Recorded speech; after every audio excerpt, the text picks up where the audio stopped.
Good afternoon, everyone, for participating in the Asia Virtual Academy. And today is the last week for the whole lecture series. And then we will have the closing ceremony, followed by Professor Wan-Yu's keynote speech. So before we proceed to the closing ceremony, I would like to introduce our guest online. First, I would like to introduce you the Dean Tree, from the head of the international corporations from Nong Nai University, Vietnam. Hi. Hi, it's me. Yeah, good to meet you. Yeah. And also like to introduce you the Dr. Helma Banini. Hi, Dinu. She's the head of the international class and international affairs from Faculty of Economics and Business from Tanjung University, Indonesia. Hi, everyone. Thank you so much, Dinwoo. Thank you. And then I would like to probably introduce you Dr. Zheng Yaoting. He is the Dean of Office of International Affairs from National Pingtung University, and he's also the speakers for the last week. Thank you for coming. Thanks. Nice to meet you all. Yeah, thank you. And then I would like to introduce you to today's keynote speakers, Professor Wan-Yu. She is from the National Zhongxin University. Hello, everyone. Department of Forest and Management. Thank you for coming. Okay, so before we proceed to the closing ceremony, I would like to ask you to have this welcome message representing your university and your feedbacks to the Asia Virtual Academies, and perhaps any thoughts or comments we'd like to share how we proceed for next year's Asia Virtual Academy. Thank you very much. And so first, I would like to invite Dean Tree from the Nong Nai University. Would you like to give us some of the share your thoughts and comments? Okay, thank you. Okay, thank you very much, Dean Wu. Hello, everyone. Good afternoon. Yes. So we have reached to the virtual academy for 2021, and on behalf of Nong Lam University, Ho Chi Minh City, it is indeed my great pleasure to make a few closing remarks and express in my gratitude to all of those who made this event in reality. I am very grateful for having this opportunity to participate in this event. I do thank for the hard work, especially Dean Wu and your team, and the endless effort of the student over the past few weeks. And I think that your presence has been invaluable, and your active participation without any doubt has made the event a great success. And through this course, the students from the different universities in general and students of Nong Lam University in particular has gained a lot of knowledge and experience. I personally, because of my tight schedule, I cannot join on the session, but I personally enjoy very much the talk by Dean Wu on the moving toward the next society and his review, or very comprehensive review of Asian perspective. And I also looking forward to hear the presentation today on the forestry and carbon scene.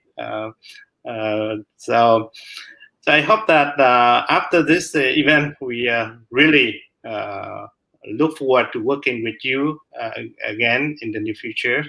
One of the things that I already discussed with Dean Wu, that our possible collaboration in the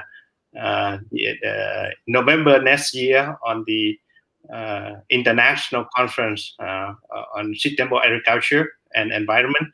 So I hope that we can also invite some of you, some guest speakers, the professor here to be our guest speaker in the event. Finally, I also would like to express my warmest thanks and heartfelt gratitude to my college, again, my college at National University of Chung and other university, our own friend. We have from Indonesia, from India, from other university. Of course, the university in Taiwan has been involved in the organization of the event, and somebody have worked behind the scene so that we could have a fruitful result as expected. And again, thank you very much. Thank you. Okay. Thank you very much for Dean Tree's encouragement and your in-depth feedbacks to us. So highly appreciated. And then we have the a welcome message, but that's pre-recorded by the Dr. Pakar. She's the Dean of the Faculty of Economics and Business in Tanjung Pulao University. So would you like to prompt the videos? Assalamualaikum warahmatullahi wabarakatuh. Respectfully, President of National University of Kaohsiung, Dr. Yu Tuan Chen, Dean of International Affairs of National University of Kaohsiung, Dr. Hsing Wu, respected friends and colleagues from Nonglam University, Bicol University, RIT India, National Chung University, and National Pingtung University, and all participants of the Second Asia Virtual Academy. Good afternoon from Indonesia. To begin, I'd like to express our gratitude for the Second Asia Virtual Academy. This event has provided numerous benefits, particularly for our students, in terms of learning from various Asian experts. This program has proven to be long-term and is eagerly anticipated by our university.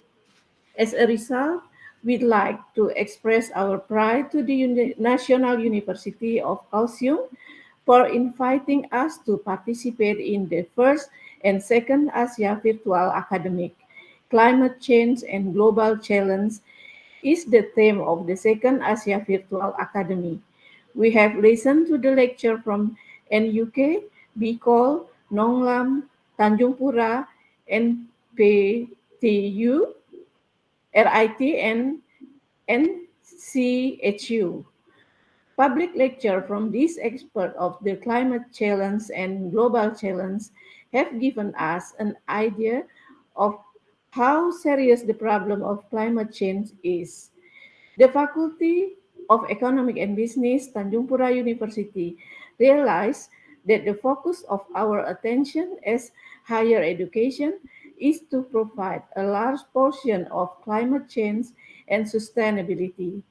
We continue to make adjustments to the curriculum so that students can become agents of change in their immediate environment in terms of climate change and sustainability. The challenges in the future are certainly many.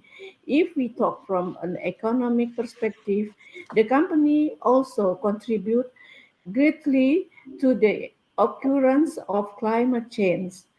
However, this sector continues to perform.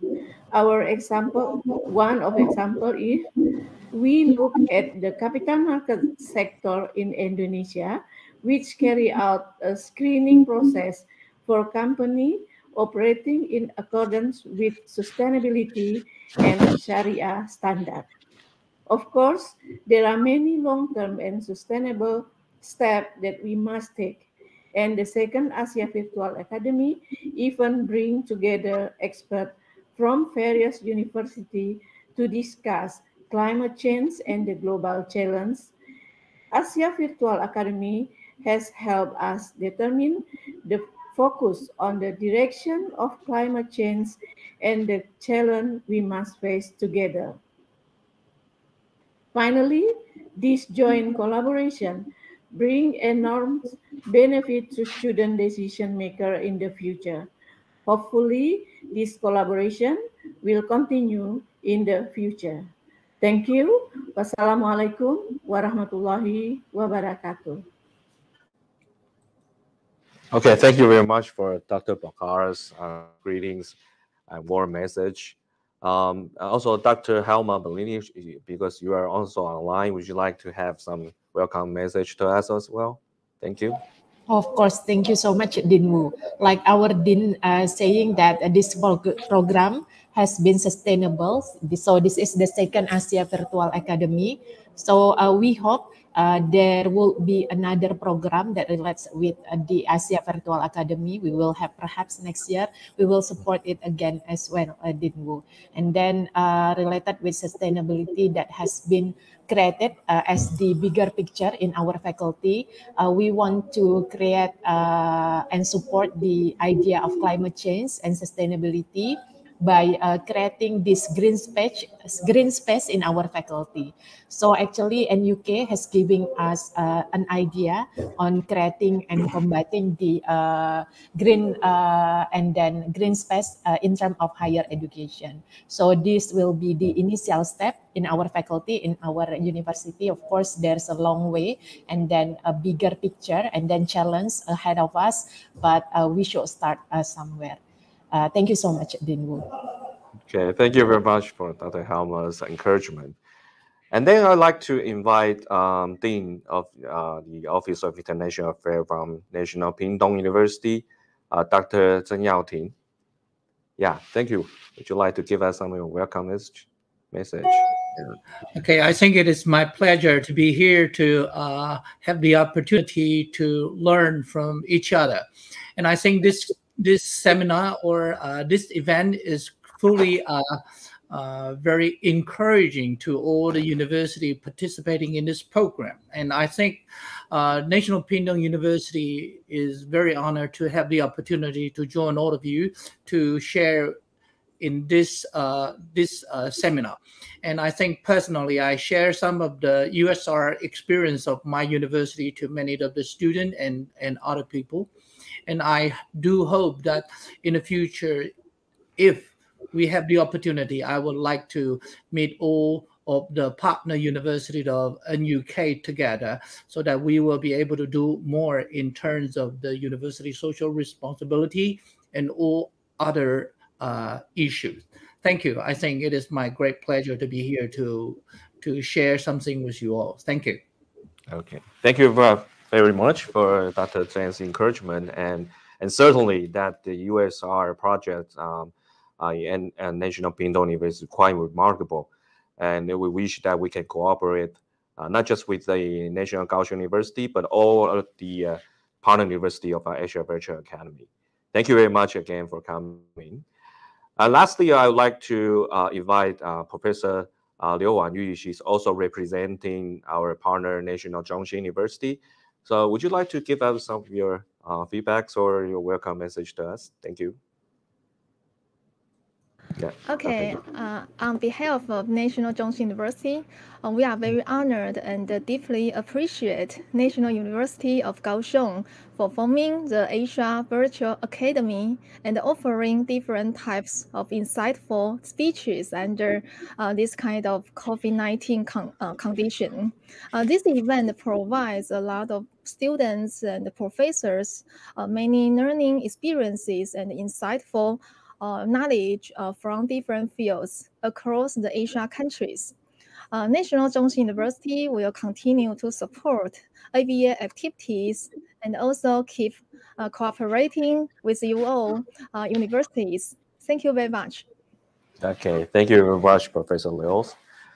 Okay, so lastly, I would like to say, but because there's a bit, the important meetings for the Dean Chung from National Zhongshan University and also Dr. Dimsons from Biko University, but they also give us the best regards and the wishes for our further in-depth collaboration from two of these universities. And also for RIT Institute of India's, because they had having a very important event to be held. So he's not going to be with us today. But I have to say that I'm certainly and appreciate to all of our partner university to join us. Without your support, AVA will not to go so far to date. But as the Dr. Helmer just mentioned, that I wish that AVA would be sustainable, and we hope that we can have a brand new program next year. And of course, I would like to discuss with all of you. So today's speech will be the last week for our all year long lecture series, but it's also the beginning for our next journeys. Join with us and moving the Asia Virtual Academy to the next level. For the all year long, we have the spring lecture series and fall lecture series, and of course the IYSL that I would like to congratulate to all of the winning awarding teams from Bicos University and from Nong Lam, and also from RIT and Tanjung Bula universities. And we wish that the IYSL SDG online competition will be continued next year. And also we have the international webinars for cooperating with the national Zhongshan universities. And I certainly appreciate some faculties and other students to participate in this event for the Net Zero international webinars. So we have prepared for videos for all the review of all the events that we accomplished together, and that will be the closing, the highlight for the closing ceremonies. Okay, so let's move on to our videos. Thank you.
Innovation, and for Dr.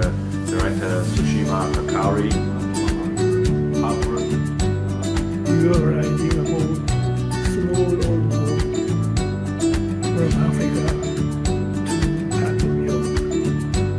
The size program, as you can see, also collect all the mission on the problem. Okay, for me now. 你们有写到啊，产权的部分啊，然后年轻人外流啊等等。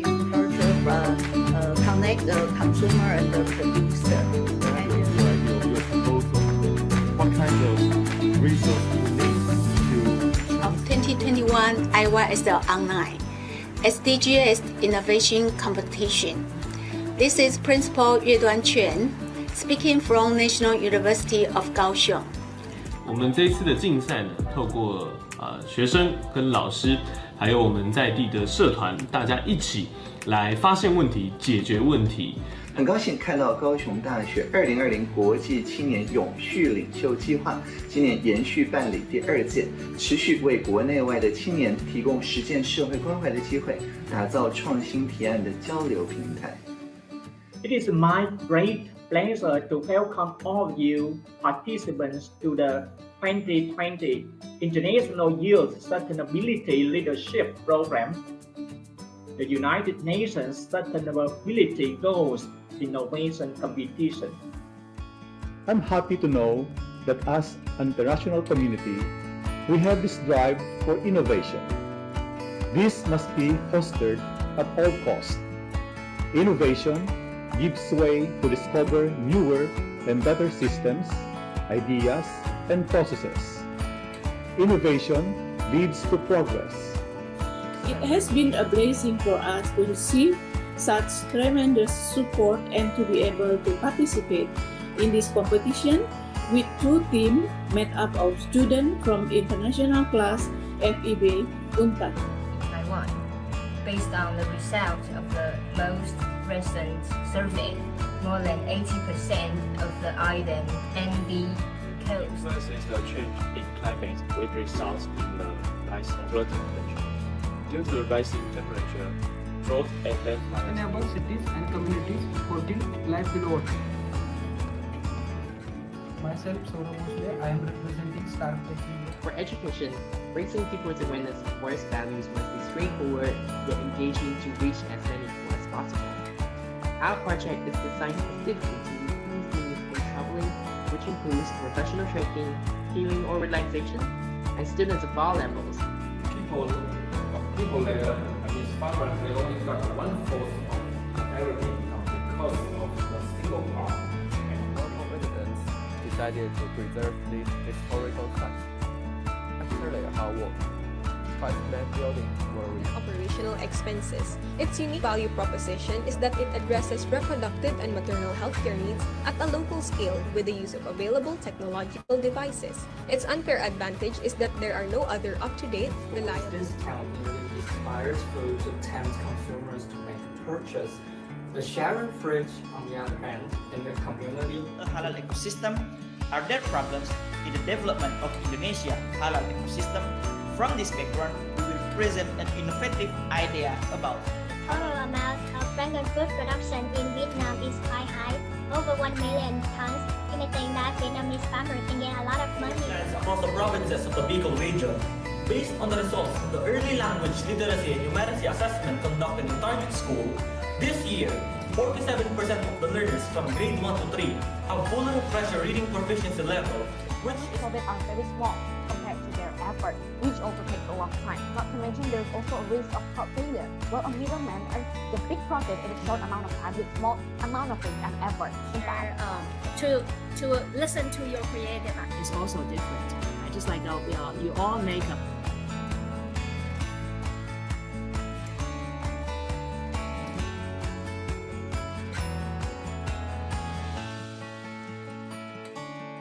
that we will create an impact and will achieve the... That would be all. Thank you so much.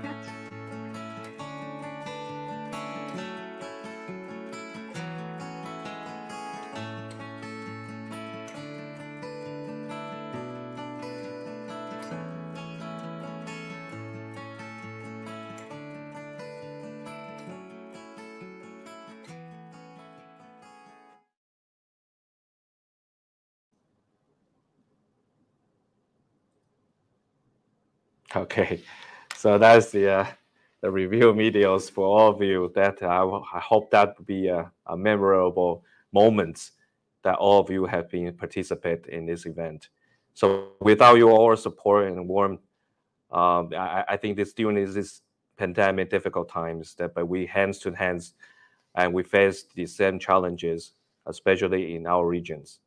So that is of course, I will put it online, and also I will send it to all of our partner universities for having you to participate in this memorable and meaningful event. Thank you very much again on behalf of our president, Dr. Chen Yueduan. I would like to highly appreciate for all of your supports for our partner university, from National Zhongshan University, from National Pingtung University, and Nong University from Vietnam, and Tanjung Pulao University from Indonesia, and Raja Lampo Institute of Technology from India, and also the Bicol University from Philippines. Once again, I appreciate that, and we hope that we can gather together and collaborate more. Next year, we'll have a brand new format for Asia Virtual Academy events. Thank you very much. And of course, I think we will have this group photos time. And so just give us your big smile, any big thumbs or something, okay? All right, so let's have this group photo. Yeah. Okay. Okay, thank you very much. Thank you very much again, and I think that will be our closure for the closing ceremony, and all the lecturers, students, and for your best performance, and will be memorable. And we'll see you next year. Okay, thank you. So I would like to move on to our next stage of our keynote speech for today. Thank you very much. Okay, so first of all, I'd like to have the brief introductions to our today's speakers, Professor Liu Wan-Yu. Dr. Liu received her PhD degree in agriculture economics from National Taiwan University in 2008. And she's currently the distinguished professor of Forest Department at National Zhongshan University. And her research interests include forest policy and economies, forest tourism, environmental economics and modeling, evaluation of greenhouse gas reduction policies, as well as forest management. And Dr. Liu received 3 Best PhD Dissertation Awards from numerous notable scholarly institutions. And in 2014 to 2015, she got Outstanding Research Award of National Science Council. Now is the Ministry of Science and Technology of Taiwan. And in 2019, she got the Outstanding Young Scholar Award from National Zhongshan University, and Outstanding Author Contribution Award from Emerald Publications. She's also the frequently invited speakers to many public media occasions. So she's going to give us the topic about the forest protections and the biological tourism topics for today. Okay, so I think without further delay, I would like to give the floor to Professor Liu. The floor is yours, Professor Liu. Thank you. Okay, thank you for your introduction. Hello, everyone. I'm Wan-Yu, and I'm honored to be here to talk about this topic, some issues on forest conservation and recreation in Taiwan. Actually, this is a very big topic, and I can talk more than 2 hours. However, we have only 40 minutes, so I will do my best to finish it by 45 minutes. Okay. For the first topic, forest conservation, many people will think of the carbon credits or forest carbon sink. So I would like to talk about forest conservation and forest carbon credits. And for the second part, forest recreation, I also think many people will think of the national park, forest recreation ways, and I would like to talk about a new way. It is related to my new research. It is the forest therapy. Also, here is my outline. The first, I would like to introduce the background of forest and the forestry policy. And also, I will show you the forest conservation in Taiwan, which includes forest carbon sink, forest carbon credits, and some co-benefits for companies and landowners. And also, I would like to mention the forest recreation in Taiwan, which includes the national parks, scenic spots, and forest recreational areas. And also, I want to mention some impacts of COVID-19 on forest recreation areas in Taiwan. And also, an important issue is about forest therapy. This is related to my research. So I will show you the new trend of forest in recreation area in Taiwan. It is called forest therapy. And in the end, I will give some conclusions. Okay, let me introduce Taiwan. Taiwan actually is a very small island. The area is about 36,000 square kilometers. And we have 60.7% of Taiwan covered by forests. So we have many forests and mountains. Of course, Taiwan is located at the perfect location. To the south, it is Japan. To the south, it is Philippines. So, where many airplanes fly to Taiwan, we have perfect travel destination. However, we have a lot of people. Our population is about 23 million, and the capital is Taipei City. And we speak a lot of languages, which includes Mandarin, Taiwanese, Hakka, and so on.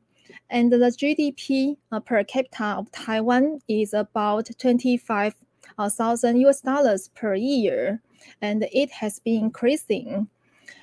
However, we have also many typhoons with huge rainfalls in summer, so the humidity is often up to 80% high. Of course, we have many frequent and powerful earthquakes. So we have a lot of mountains, more than 3,000 meters high. Although Taiwan is a very small island, we have a lot of mountains over 300 meters high. And in Taiwan, you can travel from a mountain top to the ocean within 2 hours.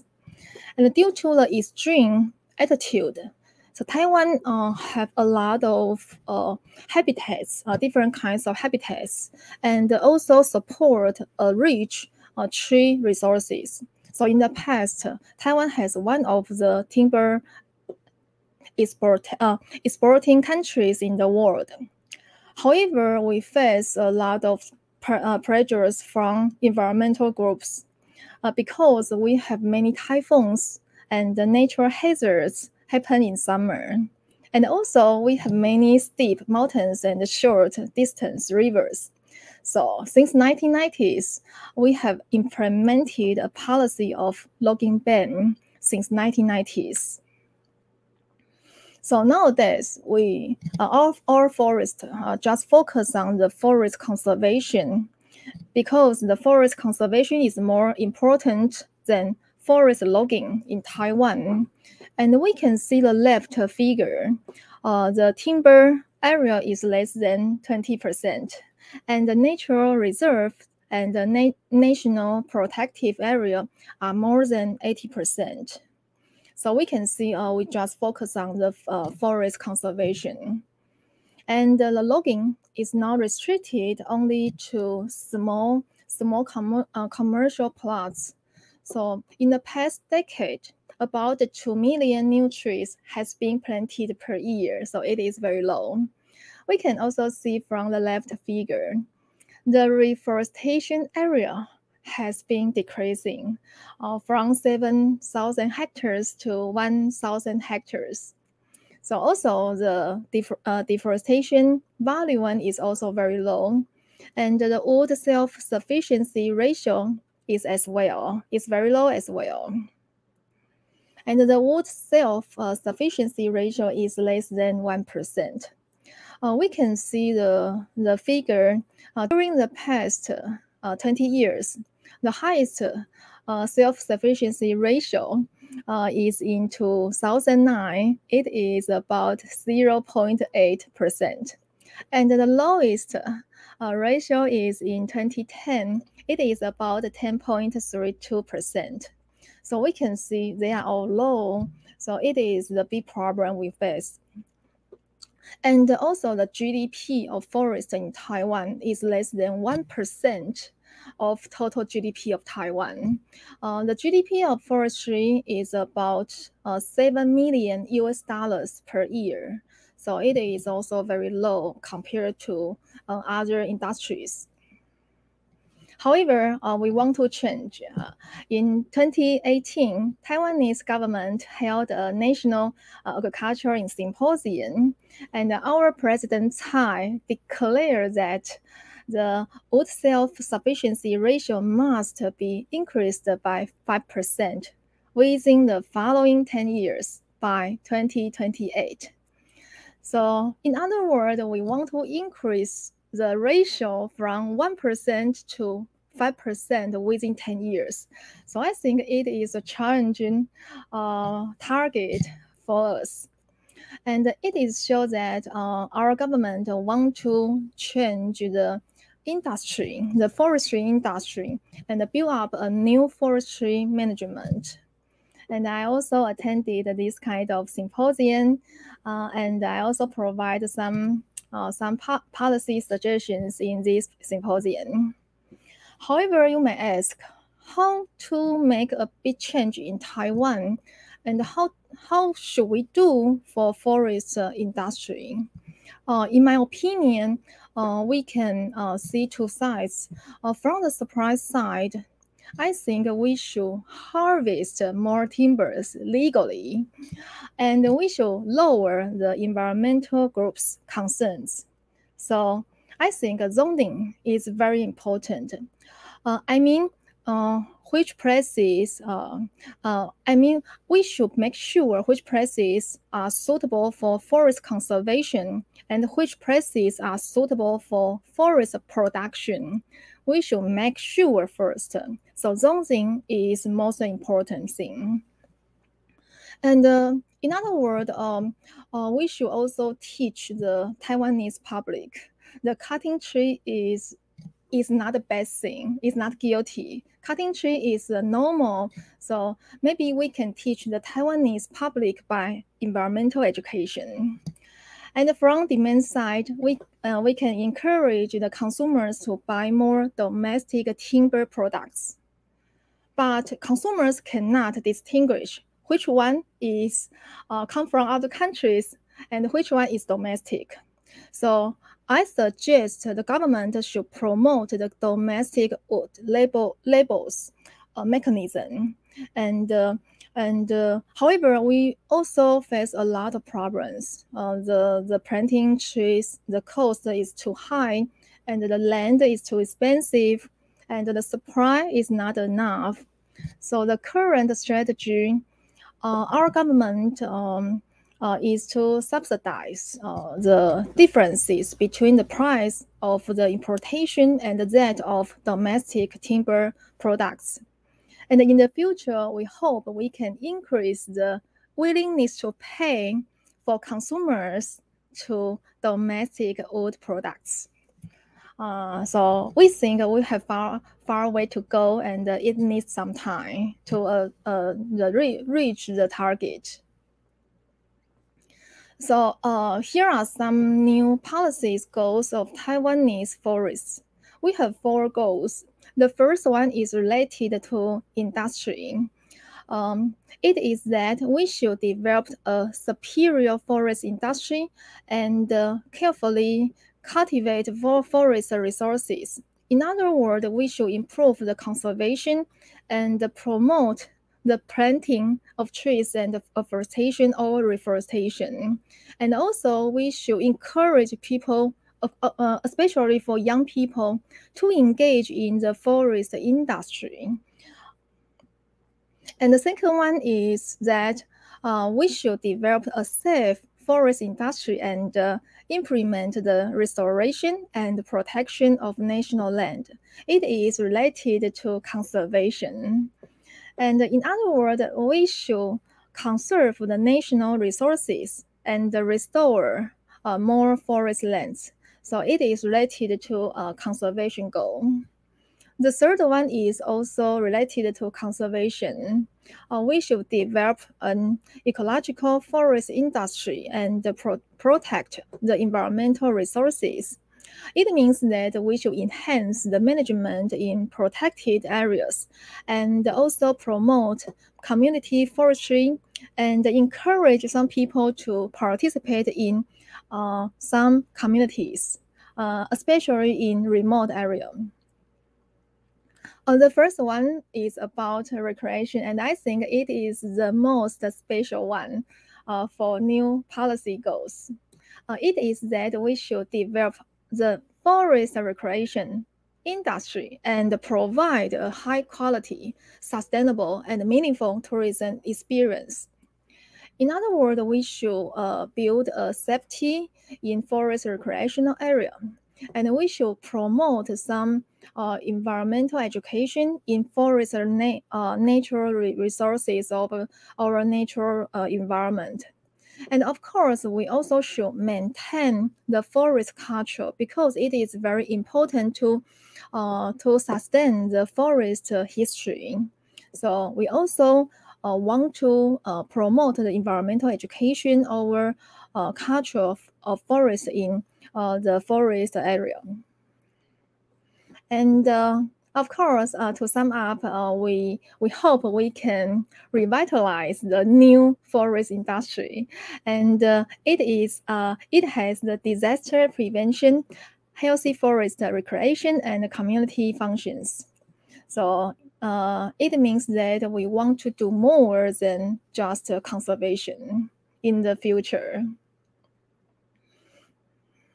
And for the first part, I want to share some thoughts of forest conservation in Taiwan. What is the function of forest conservation? I think many people would think of the forest carbon sink. It is very common and popular in Taiwan recently. Let me give some definition of forest carbon sink. Forest carbon sink is the amount of the carbon that has been removed from the atmosphere and is now stored within the forest ecosystem. It means that forests can have two functions, which includes respiration and photosynthesis. So the forest can store a lot of carbon sink in living biomass and oil and soil. Why the carbon sink is becoming more and more important? We can start with the Kyoto Protocol in 2005. The industrial countries should reduce the carbon emissions by 5.2% in 2012 compared to 1990. In the Article 3.3 of Kyoto Protocol, carbon removals and sinks through afforestation or reforestation can be accounted in carbon emissions. So it is very important to focus on the forest carbon sink. And from the Paris Agreement in 2015, the Article 5 said that the parties, the industrial countries, should take action to store more carbon, especially by forest waste. And leaders summit on climate on the International Earth Day this year, many countries set a new target for carbon emissions. Also in Taiwan, our President Tsai of Taiwan declared that we should arrive the 100% of carbon neutrality target by 2050. So I think it is very challenging for us. And we can see that our countries and agreements have mentioned to use forest carbon offset way to mitigate the climate change problem. And also European countries. The European countries modified the climate law this year and also set a new Fit for 55. And it said that European countries should use more carbon sinks to reduce the carbon emissions by planting more trees in Europe by 2030. Recently, there is lots of news talking about forest. For example, we can see the left figure. Forest-based carbon trade is becoming a mainstream. And also, there are many spotlights on forests at COP26. It is a big step forward for climate talks. And also, many countries would like to take action about forestry in trading deals. So we can see the forest or forest carbon sink become more and more important nowadays. And you may ask how to improve the forest carbon sink. In Taiwan, we have 3 strategies to enhance the forest carbon sink. The first one is carbon sequestration strategy. It means that we should increase the forestation area over reforestation area and increase the carbon density and so on. And the second strategy is carbon conservation strategy. It means that we should maintain the carbon sink. For example, we should reduce the probability of forest fires, wildfires, and we should also reduce the forest pest or disease to sustain the forest carbon sink in the biomass or soil. And the third one is carbon substitution strategy. It means that we should use more forest products to replace fossil fuel products or fossil fuel energies. Okay. And then I want to introduce how to calculate the forest carbon value. In terms of carbon value, we can divide it into 2 parts. The first one is price. The second one is quantity. For the quantity, we can follow the IPCC equation to calculate the forest carbon quantity. The carbon stock at time t should consider the log, the timber volume, the wood density, biomass expansion factors, root to shoot ratio, and the carbon fraction of dry matter. So we have different kinds of parameters for different kinds of trees. So we consider 4 main trees in Taiwan, and we can calculate the forest carbon quantity for them. And we conclude that in Taiwan, our Taiwanese tree can have forest carbon stock about 10 to 30 tons per hectare per year. This is in Taiwan. And for price, actually, we have no trading market. We have no carbon trading market. So maybe we can, according to the Greenhouse Gas Reduction Management Law of Taiwan, there is the maximum penalty fee for CO2 emissions. And it is about $50 per ton. And we can use this level as our forest carbon price. Okay. After calculating the forest carbon value, what can we do?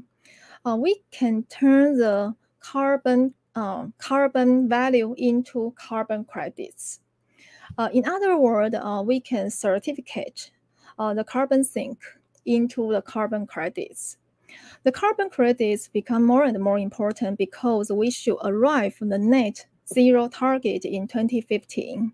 It means that we should reach carbon neutrality in 2050. It means that our carbon emissions will equal to carbon sink. So forest carbon is becoming very important. Let me explain how to trade the forest carbon. In the past, under carbon trade market, if some companies with higher emissions, I mean too high emissions, they should enter the emission trading market and buy the carbon credits to offset its emissions. However, we offer a new choice. It is the carbon offset market. In other words, if some companies with high emissions, they can enter this kind of market to buy the forest carbon credits. And it is much cheaper than other markets. He can buy the forest carbon credits, and the landowners can sell the forest credits in this market during the tree plantation. So it also helps smaller landowners to earn more money, especially in remote area. So this is our vision for landowners. This is some kind of sustainable forest management. At first, we plant the trees, and we can get a lot of subsidy from the government. And this is the policy, current policy in Taiwan. We can get a lot of subsidies from planting trees. And then during the growing process, the landowners can sell the carbon credits to a market to offer the companies to offset their emissions. And at the time of logging, they can cut trees legally and sell the trees, sell the timbers. So there are three income sources of sustainable forest management. The first one is subsidy. The second is carbon credit income. And the third one is logging income. So we think we should build a new carbon trading market to offer some income to landowners. And maybe you will ask, is there any potential to form a carbon market in Taiwan? I will say yes, because we have many idle lands in Taiwan.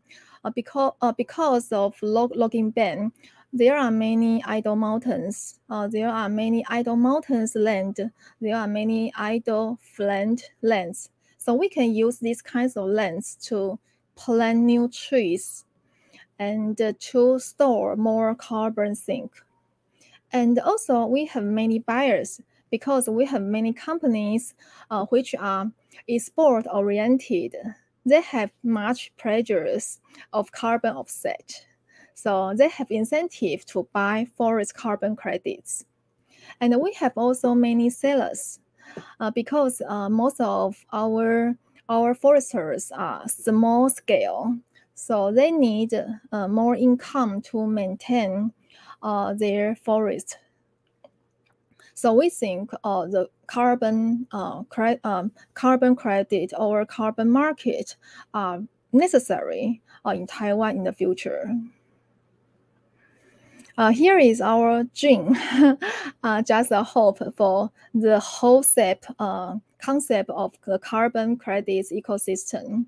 In far future, we hope we have many investors like companies, financial institutions, or academic institutions to develop some projects to conduct the carbon credits certification, and then issue some credits, and then sell the credits. And on the other side, we have also many credit buyers, which includes the companies or government, and they have incentive to buy the credits to offset their emissions, or just want to get the goodwill, and so on. In addition to offset the carbon emissions, the companies which buying the forest credits have other benefits. We call that co-benefits. For example, some companies can get the CSR target. It means that corporate social responsibility. And also, the company can arrive the ESG target. It means that environmental, social, governance, and also arrive the SDGs, as you know very well, a lot.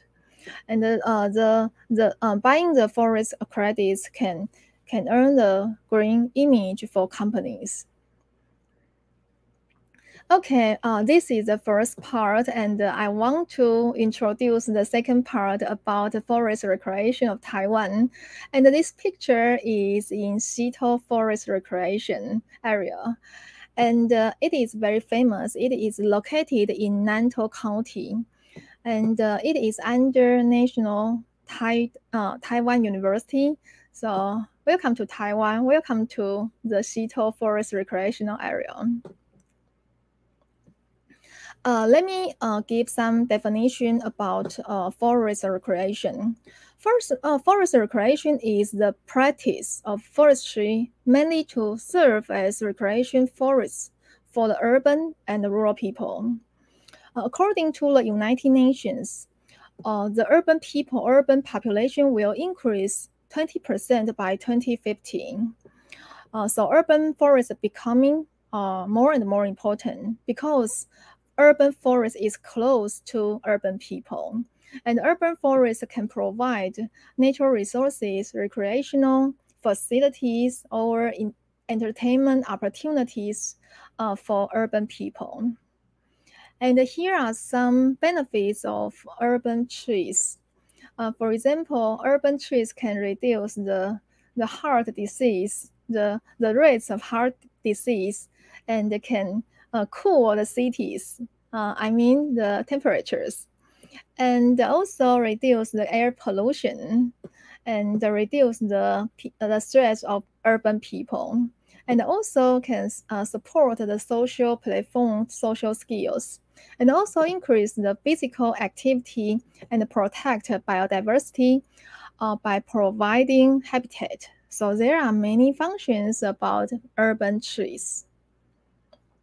However, for the mountain forest recreation, we have three kinds of mountain forest. The first one is national park.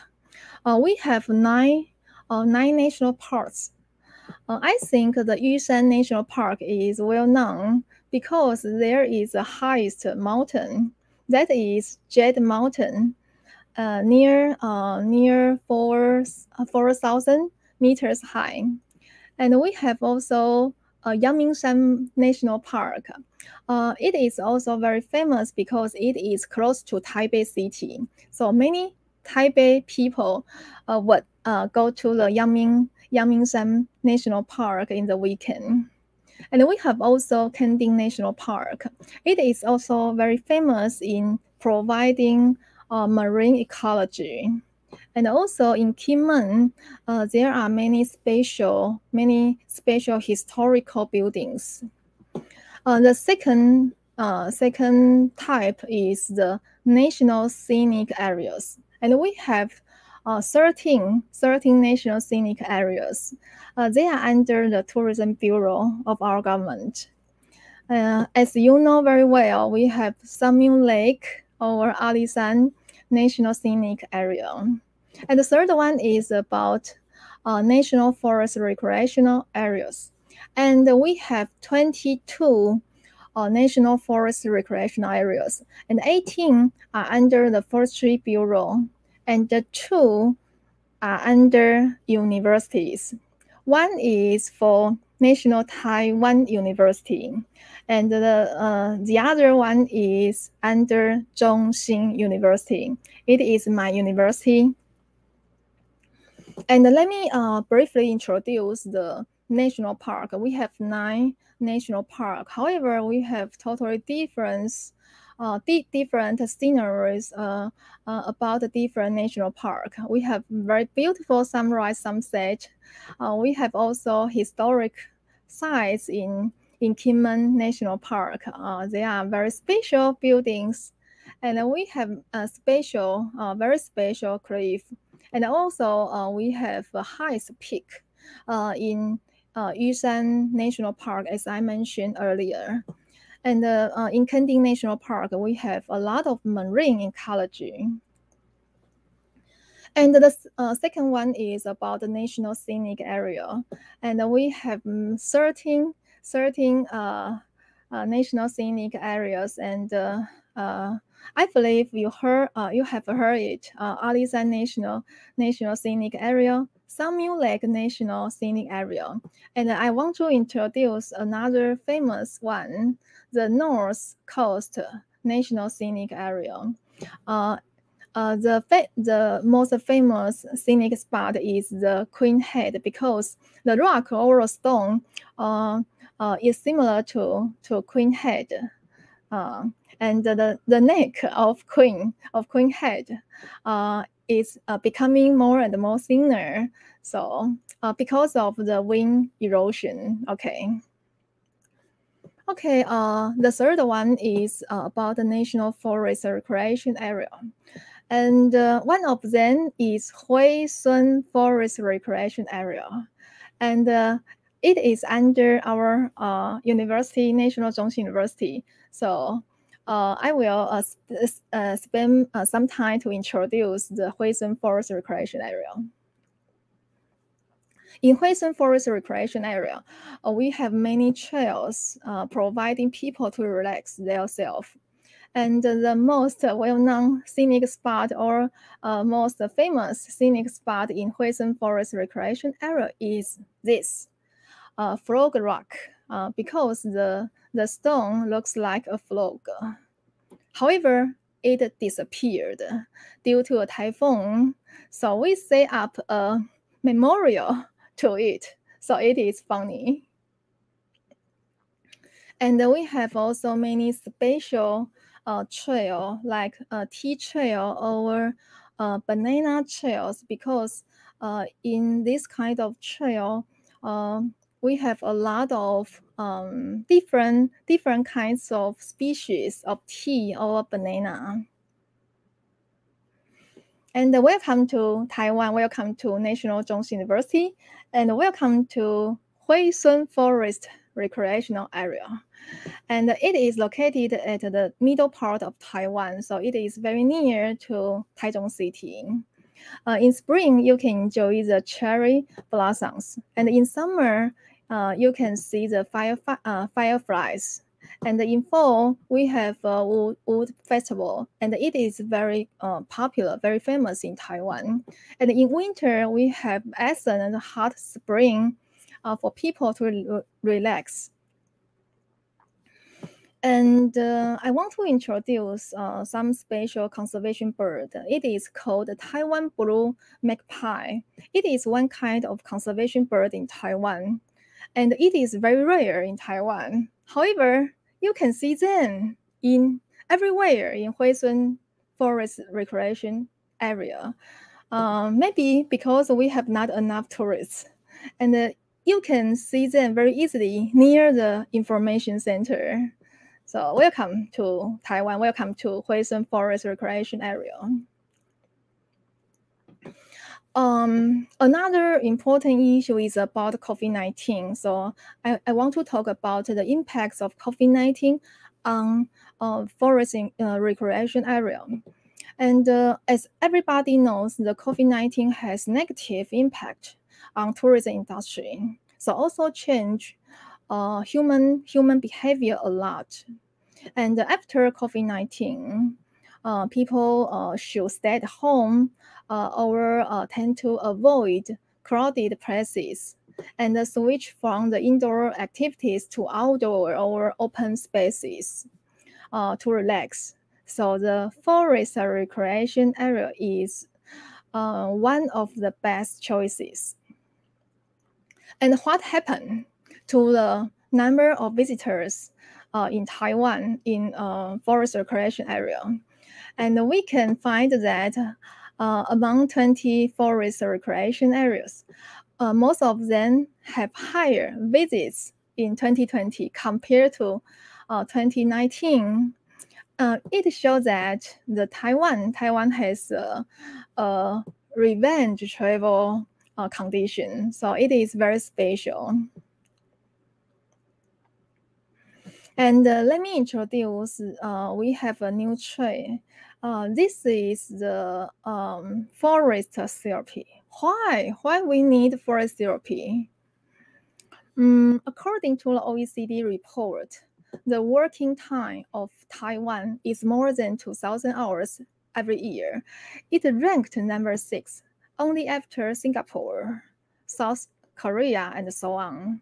So it means that we are very busy. Taiwanese are very busy. So we need the forest environment to relax ourselves and take a break from the usual life. And according to the previous work, forest environment can provide some positive benefits, like mental benefits, social benefits, educational benefits, ecological benefits, or stress relieving benefits. And some previous work also said that the natural forest environment also provide some ill people to recover.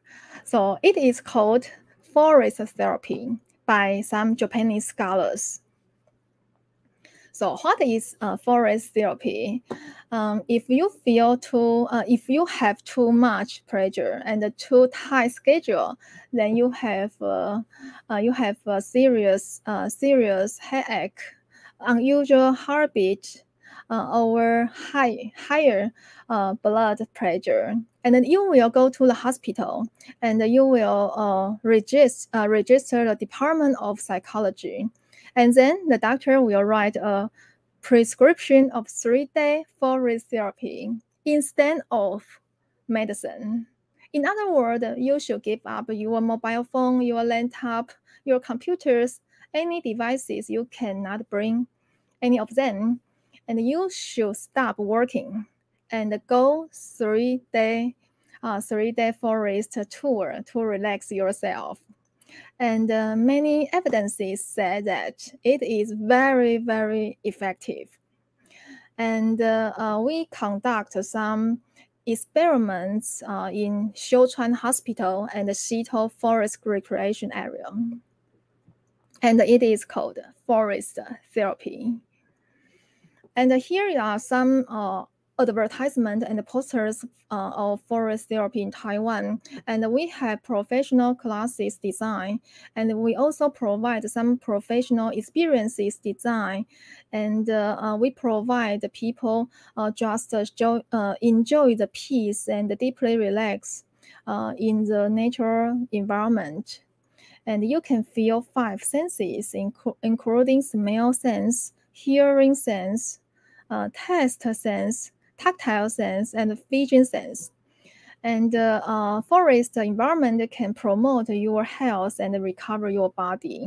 So there are many health benefits to recover your body, to refresh your mind.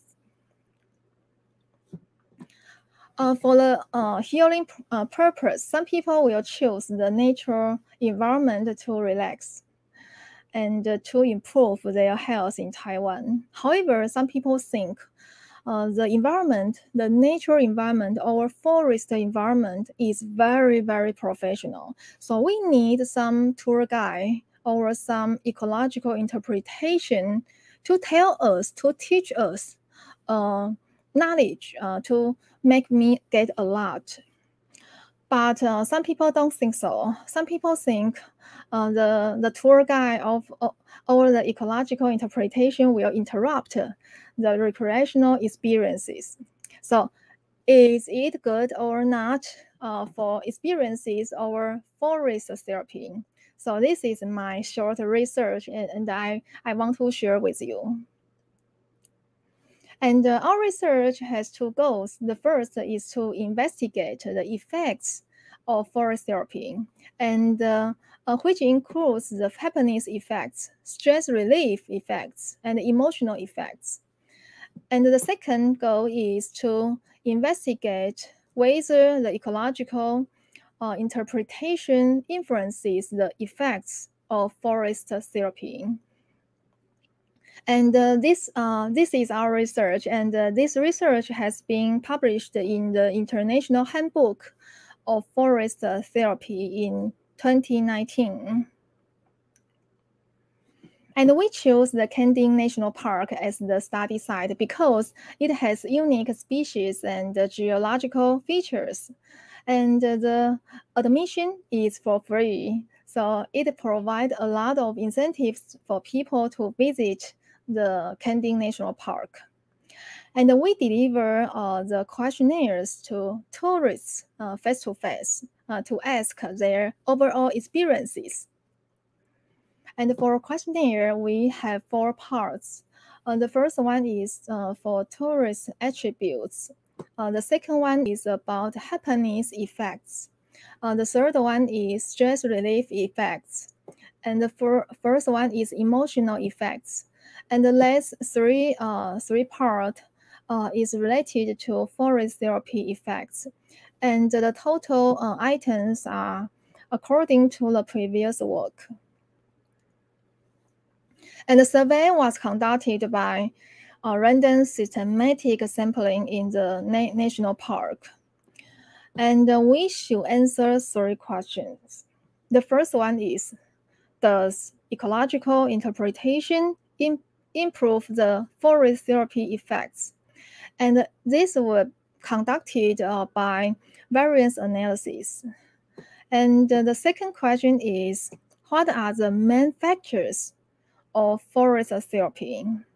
And this would be answered by regression analysis. And the third one is there any correlations on demographic characteristics and forestry therapy? And this will be conducted by correlation analysis. And based on the study results, we provide some policy suggestions to national park. And finally, we got more than 200 questionnaires, and we also conduct the reliability analysis. And we can see the Cronbach alpha value is more than 0.9, so it shows that our sample has high reliability. And then we divided our sample into 2 groups.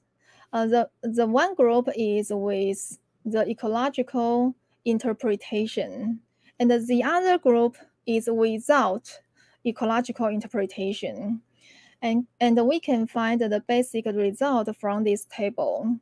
The visitors who joined the guided tour are significantly younger, lower income, and lower visiting times, but higher satisfaction level.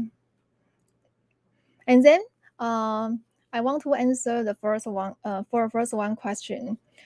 Does ecological interpretation improve forest therapy effects?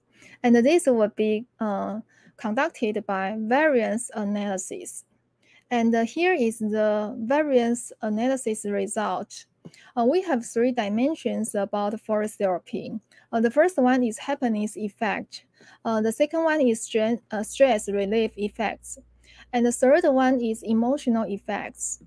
And we can see that the group with the interpretation, I mean with ecological interpretation, has better forest therapy effects than that without tour guide, especially in this item, feel excited. So we can conclude that ecological interpretation is very professional and indeed can improve the effects of forest therapy. And the second question is about what are the main factors for forest therapy? And this will be conducted by regression analysis. And this is a result of regression analysis. And we have 3 models, or 3 regression models. And we can find that not all factors influence the forest therapy effects, just the income, satisfaction level, and other factors. For example, the visitors with lower age, low income, and higher willingness to pay for interpretation will have higher effects of forest therapy. And the third one is that, is there any correlation on demographic characteristics and effects of forest therapy? And this will be conducted by correlation analysis. And this is the correlation table. And we can find some important results. The female tend to have higher willingness to pay for ecological interpretation than male visitors. And we can also find that visitors who are older, earn higher income, and married have higher forest therapy effects. So we have already answered 3 kinds of questions. And then based on the both, we can provide some policy suggestions to national park. And the first one is that we find that visitors who had participated in ecological interpretation can have higher effects of forest therapy. So it is the most important conclusion in this research. So we also provide some suggestions to national park. The first, we suggest the government should enhance the effectiveness of forest therapy to improve the quality of interpretation or tour guide. And also the government should increase the advertisement of the benefits of forest therapy to attract the potential visitors to forest recreation area or national park. And we also suggest that government should improve the facilities to lower visitors' concerns and encourage them to more focus on the forest therapy. And this is my short research share with you. And this is my conclusion today. We can divide the land into 2 parts. In the urban area, we think the companies can use the forest carbon credits to offset the carbon emissions. And in the remote area, the farmers, the landowners can enhance the forest management for the carbon conservation and also improve the forest recreation for forest therapy to earn more income. And during the process of forest industry, we have a lot of utilization of forest trees to replace the fossil fuels. So we have different kinds of forest industries. And we want to change. We hope we can enhance the forest function. So first of all, we hope we can increase the forest production and increase the wood self-sufficiency ratio. It is very important because we set the target in 10 years. Okay, the second, of course, we should sustain the forest ecology because it is very, very important for sustainability. And the third one is we hope the forest or forest function can enter our daily life. For example, we can enhance the forest therapy. We can enhance the urban forest. We can improve the leisure and the recreation function, or we can sustain the culture or history of forest. So this is my today's talk. Thank you for your attention. Okay, thank you very much, Professor Liu, for your insightful sharing about your research and comprehensive analysis with respect to forest conservation and meeting the purposes of reducing greenhouse gas emissions, and also for health therapy purposes.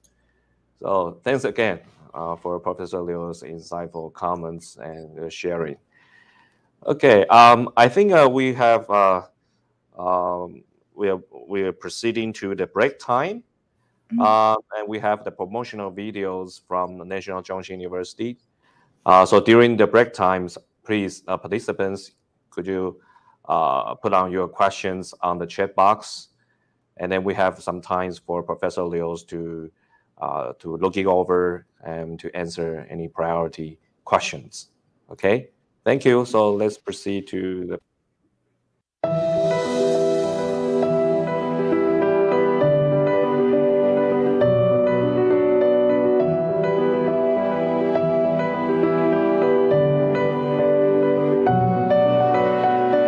In 1919, the Office of the Governor General of Taiwan established the Advanced Academy of Agronomy and Forestry. In 1928, the Office of the Governor General of Taiwan Advanced Academy of Agronomy and Forestry merged with Taihoku Imperial University. In 1943, NCHU was reorganized into the Office of the Governor General of Taiwan, Taichung College of Agronomy and Forestry.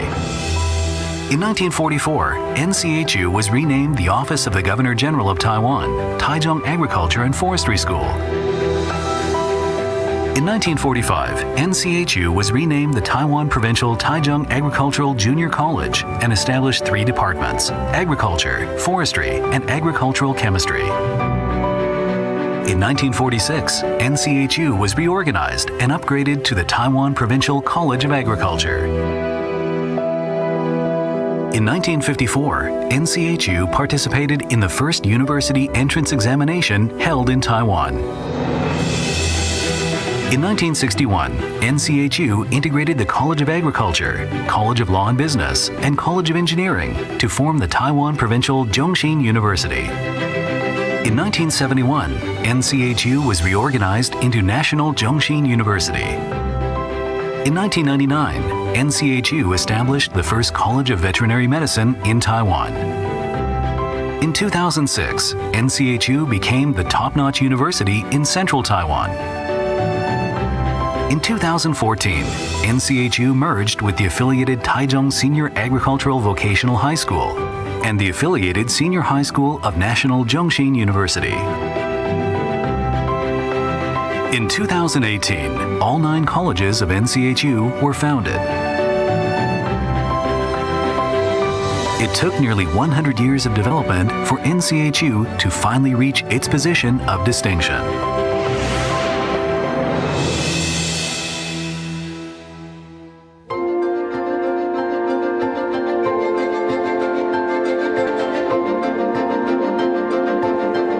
The school focuses on research, pursuit of excellence, and continuous modernization.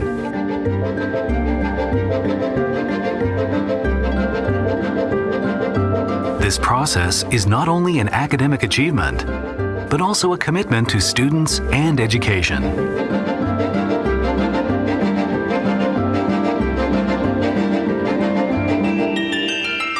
NCHU began as the preeminent school in central Taiwan, eventually becoming one of the top schools in the nation, and finally achieved the status of a world-class institution. Every step forward has brought us closer to this goal.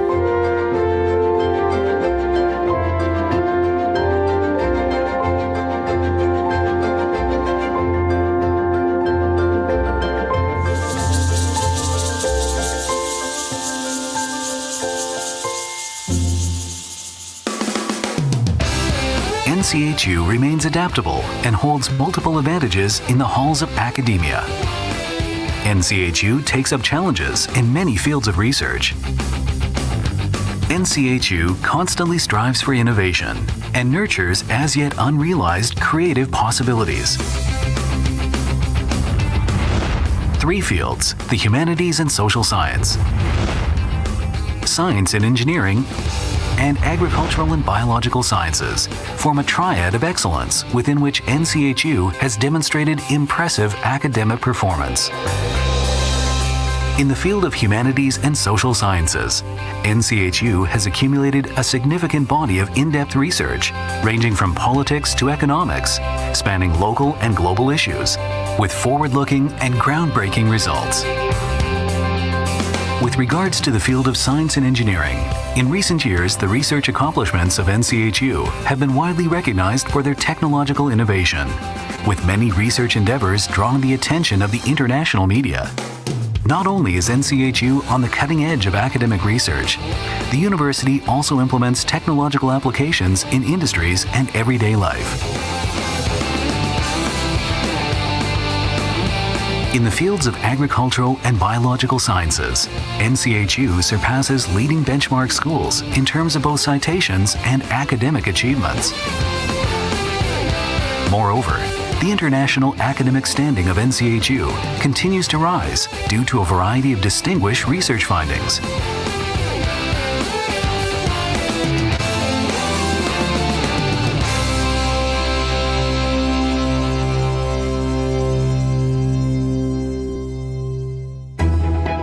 NCHU is located in central Taiwan, a modern nation connected to the world. We offer students access to global networks of professional knowledge. Our students have a platform to engage with researchers across the globe, thereby gaining exposure to the broadest and most up-to-date developments within their fields. Through participation, learning, and service, we encourage students to become citizens of a global classroom. We believe an understanding of different cultures broadens students' horizons, allowing them to fully develop their potential and ultimately contributing to a successful future.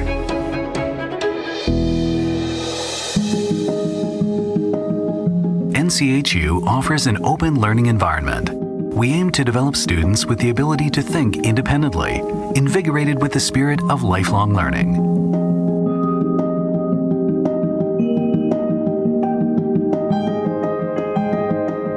A journey is taken one step at a time. The founding philosophy of our school is to imbue students with certain core values, especially integrity, humility, professionalism, and diligence. As a leader in global academic development, Taiwan is interconnected with educational institutions around the world. This allows NCHU to seamlessly integrate classic traditions with modern state-of-the-art ideas and facilities.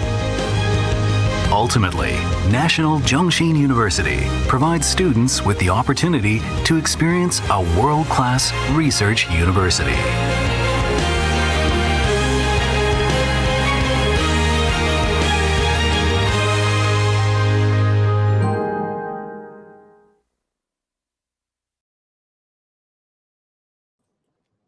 Okay. Okay. So it's a promotional video. It's quite amazing video from Chung University, and I think that Chung University is quite noted for the agriculture school and also for the biotechnology. Okay. I think we have one questions from Yuanzhu. Okay. So just bring up the question. Okay. Since the forest covers Taiwan over 60%, why Taiwan still importing woods from overseas instead of developing domestic lumbering? Yes. From my point of view, I think our forestry department indeed have a lot of problems. First of all, we face lots of pressures from environmental groups. They always say that everybody cannot cut trees. Cutting trees is the best thing, and it's guilty. However, I don't think it is correct. If we can plant trees at the legal place, and then we cut trees and replant trees, it is the normal process in sustainable forest management, just as the growing process of crops. So it is legal and can also meet the forest sustainable management target. And second, I want to share that since we have implemented the logging ban for 30 years, our forest materials and wood products are from the importation, and our self-sufficiency ratio is very low. It means that we cut trees from other countries, and we do not cut our trees. So I think it is not correct, and we should change this kind of condition. And for this problem, I think the zoning, land planning is very important.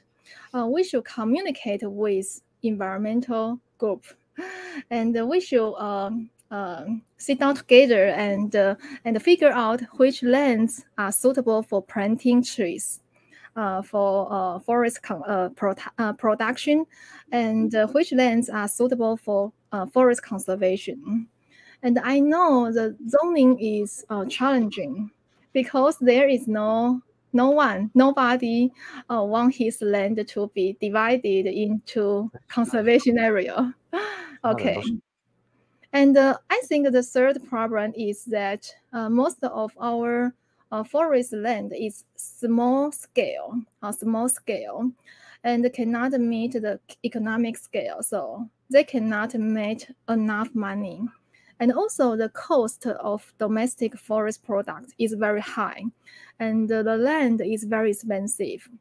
So in Taiwan, in the past, forest industry has no competitiveness with importation from other countries. And also, I think it needs some time to change it. And nowadays, our farmers have no incentives to plant trees for 20 or 30 years because it is too long, and he cannot have enough income for maintaining forest. So this is why we hope the government can enhance the forest carbon offset market to increase the income for landowners.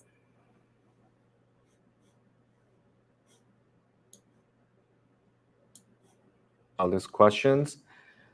I think okay. I have a couple of questions. I think I will ask 2 questions because it's about time. But yeah, first of all is just follow up the previous question that about why we import woods from overseas. It's because of many regulation restrictions and lacking of incentives. But I have a question about planting trees at the flatlands, because I think most of the forest lands, probably is public owned. So I think it's not that difficult if the government has ambitions to develop, to enhance the forest lands at the flatlands. For example, there is a criticism about cutting the trees at the flatlands that's privately owned, and to build up the solar powers. So I'm not sure whether you can comment a little bit about this criticism about cutting trees at the flatlands and then to build up some of the renewable energies facilities. Yeah. Would you like to? Yes. This is a very good question.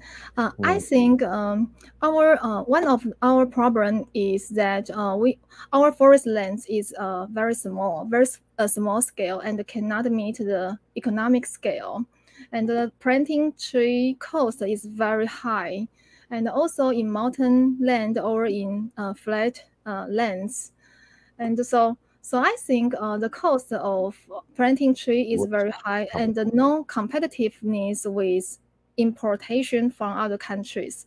So that is why I say we should build a new market for landowners and companies, because the companies have incentives to offset their carbon emissions. And although our Taiwan forest carbon sink of Taiwan can account for only 7.5% of total carbon emissions. However, to reach this kind of goal, we have many ways of forest carbon sink. For example, we have blue carbon, we have soil carbon, and also forest carbon. So all countries in the world will diverse the strategy to reduce the carbon emissions, like using the renewable energy. So I think our reducing carbon emissions strategies should be diverse into, for example, we should use to conserve the the blue carbon or conserve the soil in agricultural land, of course in forest land for forest management. So to be honest, I think to increase the self-sufficiency goal or to achieve the carbon neutrality goal, it is very, very difficult. We should, we should use one kind of ways. It is the forest way, and the forest way is not only one way. We have many ways to achieve this target. And more importantly, I also think we should persuade Taiwanese public that cutting tree is not guilty. Because if we want to arrive the self-sufficiency ratio, we must cut some trees in legal places. So maybe we can teach the public through environmental education or extension education and so on. Okay, I think we have one question is quite related to your answer from Adam. Yes. Yeah, yes. please. I have answered it, right? No. It's a new question. Oh, okay. Related to your previous. Okay. Yeah. It is new one. Okay. Do you know where Taiwan imports its number? Does it make sure the number is sustainable? Okay. I'm not sure. I think Taiwanese product comes from many countries, including Asia countries, southern part of Asia countries, or some countries from the United States, maybe as well. And I think maybe I will make sure is illegal or not, because I think we should follow the forest sustainable management.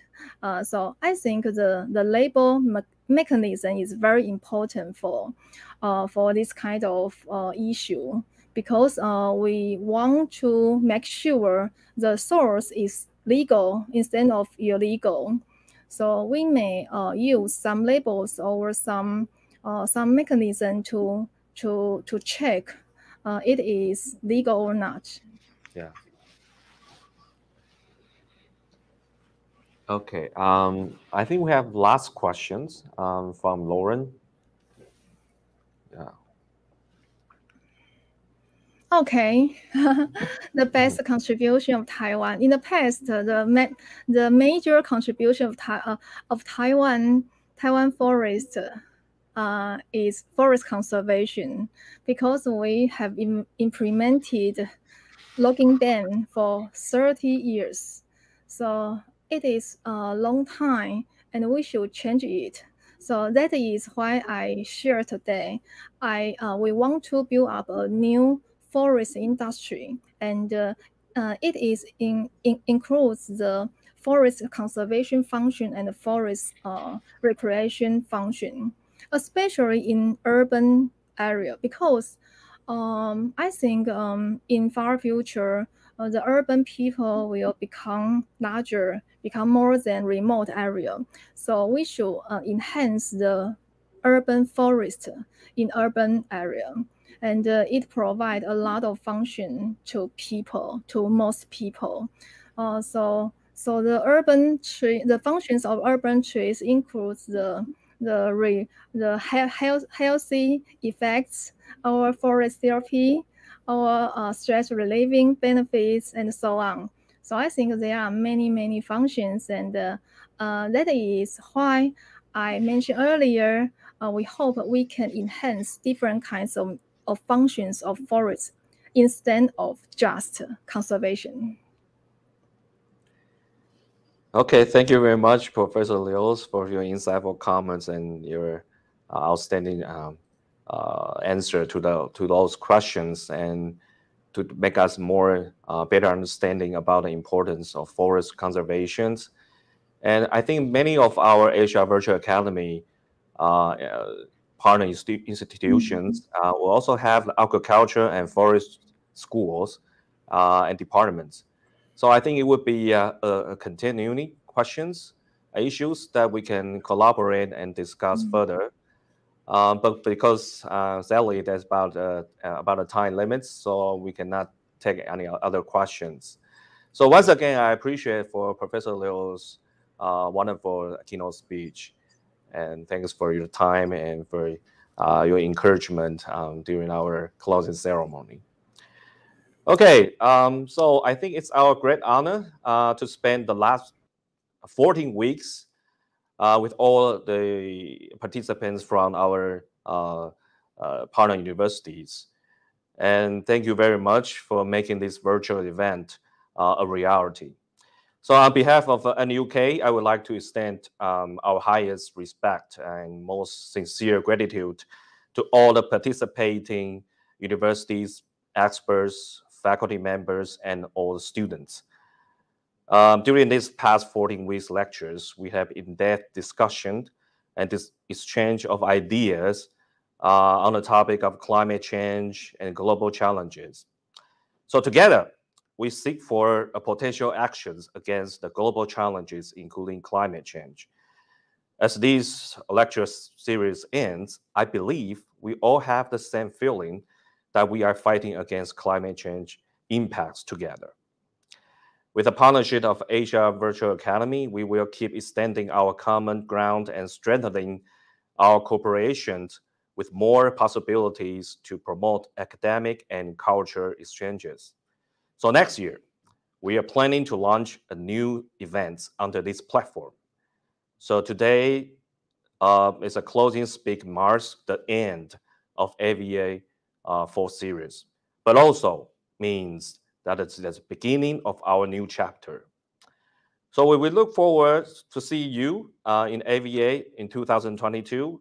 And thank you so much for all your participations. And we will look forward for your active participation and support next year. Thank you very much. And this is the end of our Asia Virtual Academy lecture series. I will see you next year. Thank you.